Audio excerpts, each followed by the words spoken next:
नमस्कार बंधुरा test best रेसिपिते सबाइके स्वागत। फुलकपिर एकई रकम झोल झाल भापा एगुलो खेते खेते जदि बोर हये जान, जदि आर फुलकपि खेते भालो ना लागे ताहले एकबार आमार मतन करे फुलकपिर एई चटपटा मुखरोचक स्वादेर फुलकपि बानिये देखते पारेन। गरम रुटी परोटा लुचि एमनकि फ्राइड राइसेर साथे रेसिपिटा खेते किन्तु असाधारण लागबे। बाड़ीर बाच्चा थेके बड़ो सकलेई किन्तु रेसिपिटा एकबार खेले बार बार चेये चेये खाबे। चलुन ताहले आजकेर एई एकदम इउनिक फुलकपिर रेसिपिटा देखे नेওয়া যাক। फुलकपि बानानोर जोन्नो एखाने आमि निये नियेछि एकटा फुलकपि। प्रथमे आमादेर फुलकपिटाके परिष्कार करे निते हबे। आमि एकटा छुरी दिये फुलकपिर जे डाटी सेटाके पेछन थेके एई रकम एकटु केटे परिष्कार करे निচ্ছি, माने बाद दिये निচ্ছি। फुलकपिर डाटीटाके एकटु केटे नेওয়ার पर एबार आमी फुलकपिर कयेकटा फुल एकटु केटे बाद दिये नेब। आपनारा चाइले पुरो फुलकपिटाके किन्तु एखाने रान्ना करते पारेन, तबे आमार जेटुकु प्रयोजन आमी किन्तु सेटुकुई एखाने व्यवहार करछि। देखुन फुलकपिर फुलगुलोके आमी केटे बाद दिये निচ্ছি। আর এই সময় কিন্তু দেখে নিতে হবে যে ফুলকপির মধ্যে কোনো রকম পোকা আছে কিনা বা কোনো রকম ময়লা আছে কিনা, একটু ভালো করে চেক করে দেখবেন। ফুলকপিটা কেটে নেওয়ার পর আমি ভালো করে ফুলকপিটাকে কিন্তু ধুয়ে পরিষ্কার করে নেব।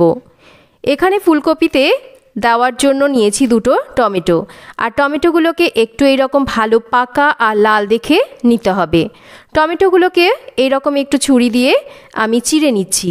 এই কাজটা কিন্তু অবশ্যই করে করবেন, আর কেন করবেন সেটাও কিন্তু আমি রান্না করতে করতে বলে দেব। টমেটোগুলোকে আমি চিড়ে নিয়েছি। এবার দেখুন গ্যাসের উপর একটা পাত্রের মধ্যে বেশ কিছুটা জল গরম বসিয়েছি। জলটা গরম হয়ে গেছে। কেটে ভালো করে ধুয়ে নেওয়া ফুলকপিটাকে গরম জলের মধ্যে দিয়ে 4-5 মিনিট আমি একটু এরকম ভাপিয়ে নিয়েছি। এবার ফুলকপির অপর পাশটা উল্টে দেব যাতে ফুলকপিটা ভালো করে দুদিক থেকে সেদ্ধ হয়।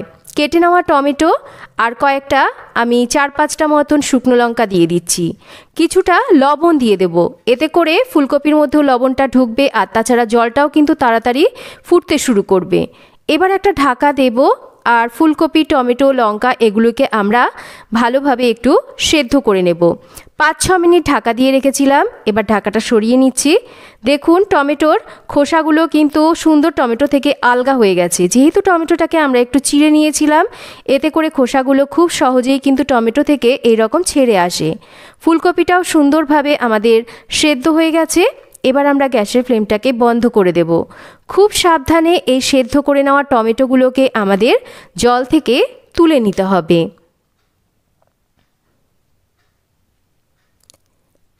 ফুলকপিটাকেও আমরা জল থেকে আলাদা করে নেব আর ভালো করে ঠান্ডা করে নেব। আর একই রকম করে এই লঙ্কাগুলোকেও কিন্তু আমরা তুলে ভালো করে ঠান্ডা করে নেব। এখানে টমেটো লঙ্কা এগুলো মোটামুটি ঠান্ডা হয়ে গেছে। এবার টমেটোর যে খোসাটা সেটাকে আমরা একটু বাদ দিয়ে নেব। দেখুন খুব সহজেই কিন্তু একটু টান মারলে খোসাটা উঠে যাচ্ছে। আর এই লঙ্কাগুলোর যে বোটা সেগুলোকেও কিন্তু আমরা বাদ দিয়ে নেব। যদি মনে হয় বাড়িতে বাচ্চা আছে তারা ঝাল খেতে পারে না, তাহলে কিন্তু এই শুকনো লঙ্কার ভেতরের বীজ আর শাঁসটাকে আপনারা বাদ দিয়ে নেবেন। তো আমি যেহেতু ঝালই করছি তাই আমি কিন্তু সমস্ত কিছুকে একসাথে এখানে দিয়ে করব। এবার একটা ছুরি দিয়ে এই সেদ্ধ টমেটোগুলোকে আমরা একটু কেটে ভালো করে ঠান্ডা করে নিচ্ছি। এবার এর মধ্যে আমরা দিয়ে দেব বেশ খানিকটা ভিনিগার। কেন ভিনিগার দিচ্ছি সেটাও কিন্তু আপনাদের সাথে শেয়ার করব। ভিনিগার এর জন্য দিচ্ছি এতে করে টেস্টটাও বাড়বে, আর তাছাড়া এখানে যেহেতু লঙ্কা আছে লঙ্কা ঝালটাকেও কিন্তু এই ভিনিগার দেওয়াতে বেশ কিছুটা কম হবে। দেখুন ফুলকপিটাও আমি এখানে ঠান্ডা করে নিয়েছি, আর ওই মশলাটাকে কিন্তু আমি একদম জল ছাড়াই বেটে নিয়েছিলাম। এবার খুব সাবধানে একটা ছুরি দিয়ে ফুলকপির ফুলগুলোকে আমাদের কেটে এই রকম টুকরো টুকরো করে নিতে হবে। যদি কোনো ফুল মনে হয় একটু বেশি বড় আছে সেগুলোকে একটু কেটে ছোট করে নিতে হবে। একটা পাত্রের মধ্যে নিয়ে নিচ্ছি আমি এখানে 2 চামচ মতন ময়দা, তার সাথে নিচ্ছি 1 চামচ চালের গুঁড়ো, স্বাদ মতন লবণ, ঝালের জন্য লঙ্কার গুঁড়ো আর একটু গোলমরিচ গুঁড়ো, দিয়ে দিচ্ছি অল্প করে একটু জোয়ান। এতে করে স্বাদটা বাড়ার সাথে সাথে যাদের গ্যাস অম্বলের সমস্যা থাকে সেটাও কিন্তু একদমই হবে না। অল্প করে করে জল দেব আর আমরা একটা ব্যাটার তৈরি করে নেব। তবে একবারে জল দিলে কিন্তু ব্যাটারটা পাতলা হয়ে যেতে পারে। আর দেখবেন এই ব্যাটারটা যাতে একদম ঢ্যাড়ঢ্যাড়ে পাতলা না হয়ে যায়, তাহলে কিন্তু রেসিপিটা বানাতে আমাদের অসুবিধা হবে। আবার খুব বেশি মোটাও কিন্তু ব্যাটারটা হবে না। দেখুন আমি দেখিয়ে দিচ্ছি, ঠিক এই রকম মাঝারি করে আমাদের ব্যাটারটাকে তৈরি করে নিতে হবে।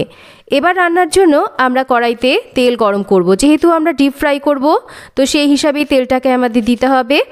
এবার ভাপিয়ে সেদ্ধ করে নেওয়া ফুলকপির টুকরোগুলোকে ব্যাটারের মধ্যে কোট করে নিয়ে আমরা এই গরম তেলের মধ্যে ছেড়ে দেব। খুব বেশি মোটা ব্যাটার যদি হয়ে যায় তাহলে কিন্তু এই কোটিংটা খেতে একদমই ভালো লাগবে না। আবার পাতলা ব্যাটার হয়ে গেলে তেলের মধ্যে ছাড়ার সাথে সাথে ব্যাটারটা ছেড়ে যাবে, তাহলে সেটাও কিন্তু খেতে আমাদের একদমই ভালো লাগবে না। তাই ব্যাটারটা যাতে ঠিকঠাক হয় সেটা কিন্তু আমাদের একটু বুঝে নিয়ে বানাতে হবে। এবার উল্টে পাল্টে আমরা ফুলকপিগুলোকে ভেজে নেব। বাকি ফুলকপিগুলোকেও একই রকম করে আমি ব্যাটারে চুবিয়ে ভেজে নেব। এখানে বেশ খানিকটা আদা কুচি আর কাঁচা লঙ্কা কুচি করে রেখেছিলাম, সেটাকে দিয়ে আমরা তেলের ওপরে মিনিট খানেক নাড়াচাড়া করে নেব, তবে পোড়াবো না। দিয়ে দিচ্ছি কেটে নেওয়া ক্যাপসিকাম। এবার ক্যাপসিকামটাকে দিয়েও কিন্তু আমরা হালকা করে একটু এই রকম সটে করে নেব। ক্যাপসিকাম কিন্তু খুব বেশি ভাজতে নেই, আমরা সবাই জানি। তো ক্যাপসিকামটাকে হালকা করে একটু নাড়াচাড়া করে নিয়েছি। এবার যে মশলাটাকে আমরা বেটে নিয়েছিলাম সেই মশলাটাকে দিয়ে দিচ্ছি। কোনো রকম সসের কিন্তু এখানে ব্যবহার করছি না, তার সত্ত্বেও দেখবেন মশলাটা কড়াইতে দেওয়ার সাথে সাথে দারুণ সুন্দর একটা সসের ফ্লেভার ছাড়বে। এবার এর মধ্যে স্বাদ মতন লবণ, স্বাদ মতন মিষ্টি আর গোলমরিচের গুঁড়ো দিয়ে আমাদের এই বেটে নেওয়া টমেটো বাটাটাকে একটু নাড়াচাড়া করে নিতে হবে। মিষ্টিটাকে কিন্তু অবশ্যই দিতে হবে, যেহেতু এখানে ভিনিগার আছে।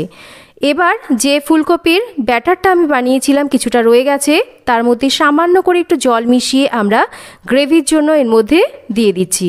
তবে খুব বেশি জল দেওয়ার প্রয়োজন নেই, এটা কিন্তু একদম গামাখো হবে। এবার একটু মিনিট খানেক নাড়াচাড়া করে নেব, এতে করে গ্রেভিটাও বেশ একটু ঘন হবে আর টেস্টটাও কিন্তু বাড়বে। গ্রেভি আমাদের একদম রেডি। এবার আমরা এর মধ্যে ভেজে নেওয়া ফুলকপির টুকরোগুলোকে দিয়ে গ্যাসের ফ্লেমটাকে মিডিয়ামে রেখে মিনিট দুয়েক নাড়াচাড়া করব।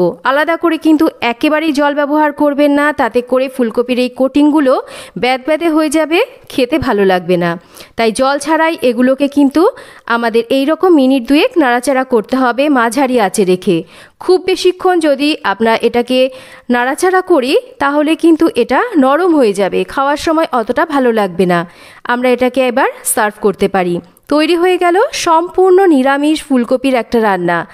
তো এই রেসিপিটা আপনারা কিন্তু নিরামিষ দিনে বা যে কোনো দিন শুধু মুখেও কিন্তু খেতে পারেন। তাছাড়া রুটি, পরোটা, লুচি, ফ্রাইড রাইস সব কিছুর সাথে রেসিপিটা খেতে কিন্তু অসাধারণ লাগবে। তো কেমন লাগলো আজকের এই ফুলকপির রেসিপি একটা কমেন্ট করে জানাবেন। রেসিপি ভালো লাগলে একটা লাইক করবেন, রেসিপিটা শেয়ার করবেন। একদম সস ছাড়া এই রেসিপিটা কাউকে যদি খাওয়ান সে কিন্তু বুঝতেই পারবে না এর মধ্যে কোনো রকম সসের ব্যবহার নেই। তাই আমি বলবো অবশ্যই রেসিপিটা আপনারা একবার বাড়িতে বানান। তো চ্যানেল যদি সাবস্ক্রাইব করা না থাকে অবশ্যই চ্যানেলটাকে সাবস্ক্রাইব করবেন। আজকের মতো এই পর্যন্তই, আবার ফিরে আসবো নতুন কোনো রেসিপি নিয়ে।